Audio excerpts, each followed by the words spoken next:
মানুষগুলোকে তুলতে হবে না, ভোগ বন্ধ কারণ তুলে নিয়েছে টেবিলে নিয়ে এসে।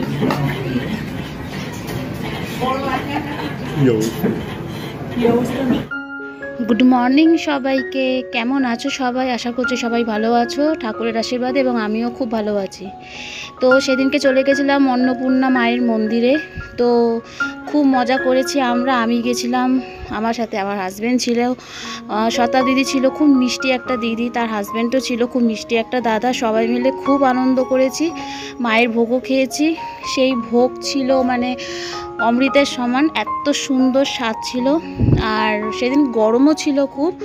তো মন্দিরের ভেতরে ঢুকে একটা আলাদা পরিবেশ, মানে চারদিকটা খুব সুন্দর ছিল।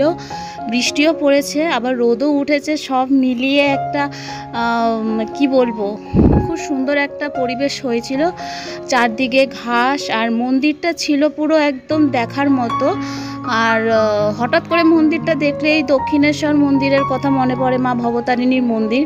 আর আদলটাও ঠিক অনেকটা ওই রকম। তো ভবতারিণী মন্দিরের মতনই দক্ষিণেশ্বর মন্দির। আমরা গেছিলাম অনেক আগে, না আমি গেছিলাম।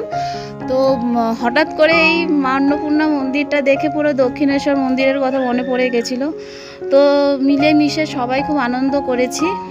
আর চারদিকে ছিল প্রচুর পায়রা আর কন্টেন্ট ক্রিয়েটার।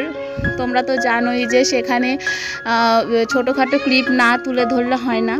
তো আমরা ছোট ছোট ক্লিপ তুলে ধরেছি, চারদিক পরিবেশ, তারপরে ঘাসের ওপর হাঁটা, দৌড়ানো, পায়রাকে ধরার চেষ্টা, সব কিছু মিলিয়েই আমাদের একটা ছোট্টখাট্ট একটা তোমাদের সামনে সব কিছু তুলে ধরার চেষ্টা করেছি। আর আমি যেই ড্রেসটা পরেছি সেই ড্রেসটার সাথে পুরো মন্দিরের যে কাটিংটা, কালারটা, গেট আপ পুরো ম্যাচ করে গেছে। তো সব কিছু মিলিয়ে ঝুলিয়ে আমাদের মানে আমরা খুব সুন্দর সময় কাটিয়েছি। আর আমার সাথে যেই দিদিটা রয়েছে, শতাব দিদি, তো খুব মিষ্টি একটা দিদি, আর খুব খুব মিশে যায় সবার সাথে। তো সব মিলিয়ে ঝুলিয়ে চলছিল আমাদের এই সময়টা। একটু আগেই তো বললাম যে সেদিন প্রচণ্ড গরম ছিল আর রোদ উঠেছিল খুব মারাত্মক। কিন্তু রাস্তায় যেতে যেতে অনেক মানে আকাশের এ কোনায় ও কোনায়, সামনে পেছনে বেশ ভালোই মেঘ জমেছিল, কিন্তু বৃষ্টি পড়ার মতন জমেনি। তো মন্দিরের ভেতর যখন আমরা ঢুকলাম, মানে ঢুকে একটা আলাদা রকম পরিবেশ, চারদিকটা মানে মনে হচ্ছে যেন একটা কোথায় চলে এলাম, একটা অদ্ভুত একটা অনুভব, মানে ফিলিংস হচ্ছিল, কি বলবো।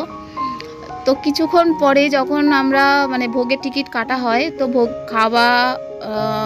খাওয়ার জন্য আমরা তৈরি হই, আমরা সবাই মিলে বসলাম। তো কিছুক্ষণ পরে ভোগটা আসার আগের মুহূর্তে বেশ ভালোই একটু বৃষ্টি নামলো।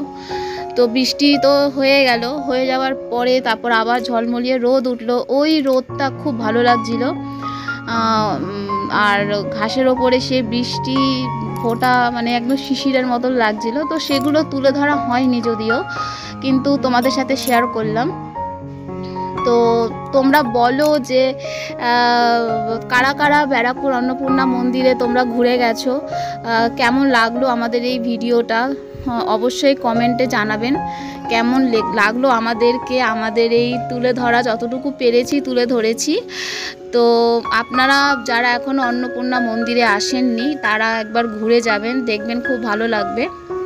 মায়ের মন্দিরের যে ভোগের যে আইটেমগুলো ছিল, প্রত্যেকটা আইটেম মানে অমৃতের সমান। বিশেষ করে মায়ের যে ভোগটা নিবেদন করা হয়, সেই নিবেদন করা ভোগটাই সবাইকে দেওয়া হয় প্রথমে।